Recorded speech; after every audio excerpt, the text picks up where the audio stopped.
Hi, so my name's Matt, and I'm an asset management associate here at Crystalbrook Advisors. And today we're going to be discussing some of the most important basic issues that are facing a lot of millennials and younger people that have to do with their finances. So today we have Nick with us, who is a college student who is going to be discussing some of these key issues with us today. Great to be here. Thanks. So, Nick, let's start off a little bit about just kind of fleshing out some of the most basic things that you do with your money. So, what do you like to spend your money on? Why and how do you get your money?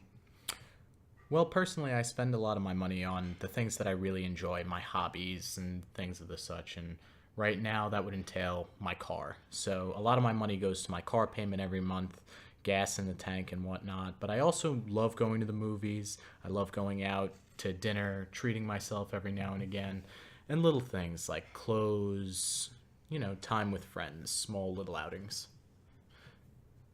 So, how do you get a lot of your money? Well, I have two jobs at the moment.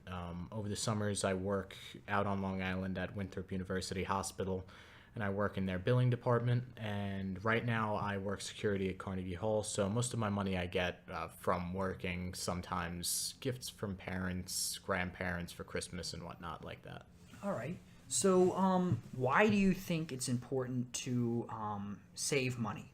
Well, I think it's pretty important to save money because that's the only way to have money in the future. If you want to have money in the future, you need to invest it, you need to have it saved. And the only way to get there is through saving your money. It's through keeping money from your paycheck or whatever it may be and not spending it on yourself, saving it for a rainy day. Exactly. So, let's now move into some of your goals and essentially where you want to be in the next 5 to 10 years and how you think you're going to get there. So hopefully in the next 5 to 10 years, in the next 5, I will hopefully have graduated college and grad school and be out into the workforce. And I hope to be able to have enough money to afford a nice car, afford a nice place to live. And then 10 years down the line, I hope to be able to own my own home. Those are some fantastic goals that I think a lot of people your age are really thinking about themselves. But tell me this, what do you think the most important thing for you to do now is in order for you to achieve these goals? As of right now, I think saving is going to be the most important thing and having good saving habits. Whenever I get a paycheck, I make sure to pay myself first. That's what my father always taught me. And I do that by either putting money in the bank or by reinvesting some of that money into stocks that I research on my own. Okay, so tell me a little bit about that brokerage account that you have. Where is it through, and how was it to open the account? Well, I got it through TD Ameritrade because I have a TD Bank account, and it was very easy to open. Normally, I like doing things in person, but as far as the online account went, I still remember the day I opened up my brokerage account in my pajamas in my dorm room in college. And I think that's a huge thing is convenience for me. I always check it on my phone, and I always look at my stocks and invest whenever I want. There's no set time or date or anything. It's just at my leisure. Nice. So you think that convenience is one of the most important factors for millennials and younger people in investing, and they want to do it on their own. Yeah, I definitely think so because it's one of those, as far as I'm concerned, investing is one of those things that it could change on the daily. So millennials like myself want to be able to have access and to their money and to their investments on the daily. Right.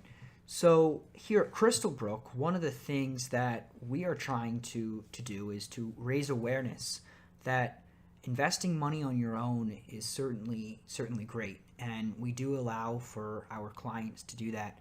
But also, one of the most important things is having the ability to sit with a certified financial planner, someone who has experience and understands what you need to be doing with your money. And investing is not the whole picture. It's just one aspect of the picture that a lot of people don't necessarily think about all the time. So, with that said, do you think you would be open to having the ability to monitor your assets on your own, but also meeting with an advisor every so often, like much like going to a doctor?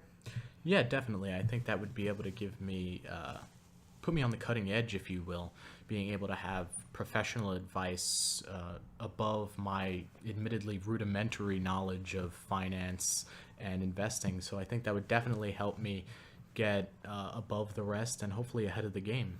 Exactly. And here we don't just focus on investments, although it's a very important part of the puzzle. What we also like to look at is risk planning, which would include insurance and how to save money for that house that you want to buy, and also how to save money for a wedding, for a vacation, for retirement, looking at qualified plans, looking at the benefits package of a certain career choice that you may be considering. So we kind of help advise you and point you in the right direction for all aspects of financial planning for your entire life. So, here at Crystal Brook, we allow our clients to have the ease of setting up accounts on our website very easily, like the TD Bank app, and also have the ability to meet with us every so often, much like a doctor. So, thank you very much for sitting with us here, and we look forward to talking with you in the future. Thank you very much for having me.